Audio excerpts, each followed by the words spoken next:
Hello everyone, this is Griffin Station back here with another Kill the Game If video. In this video I have some exclusive footage of me playing as dual wield Satsuki and playing against dual wield Ryuko.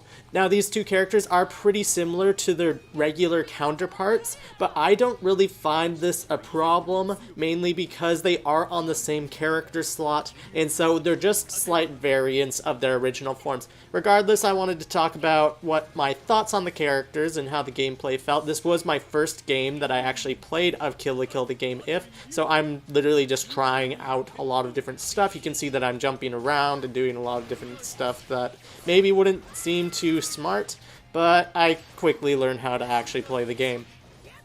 So with these dual wield variants, I am really glad that they're actually including them.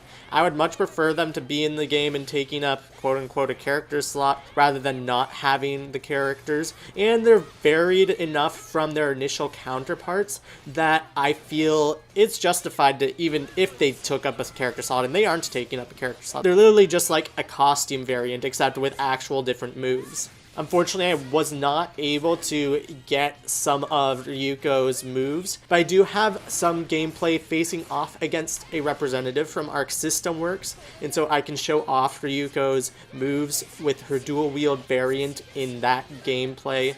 But in this gameplay, I am solely playing as Satsuki. The gameplay is actually really fun from my first experience. Both Satsuki and Ryuko are really close-ranged characters. Satsuki is a little bit longer ranged than Ryuko, but ultimately they do want to be pretty up close and personal in the fight. It's really cool to see that we're getting these variants in the game, and it also gives me hope that we'll be getting even more variants as the game's lifecycle post-launch happens.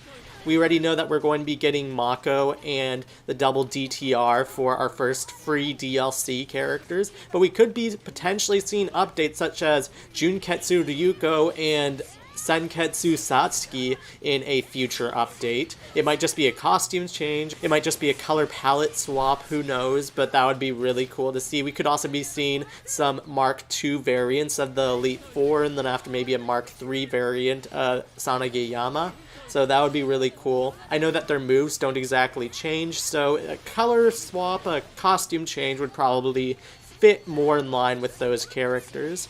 What do you guys think about this new gameplay and these new characters and the potential of getting even more of these characters in the future, which are variants of the characters from the original series? I am a really big fan of it just because there aren't an incredibly vast amount of characters that they could include in future updates in the game. We have the core cast already in this game, and including the characters that we'll be getting for DLC.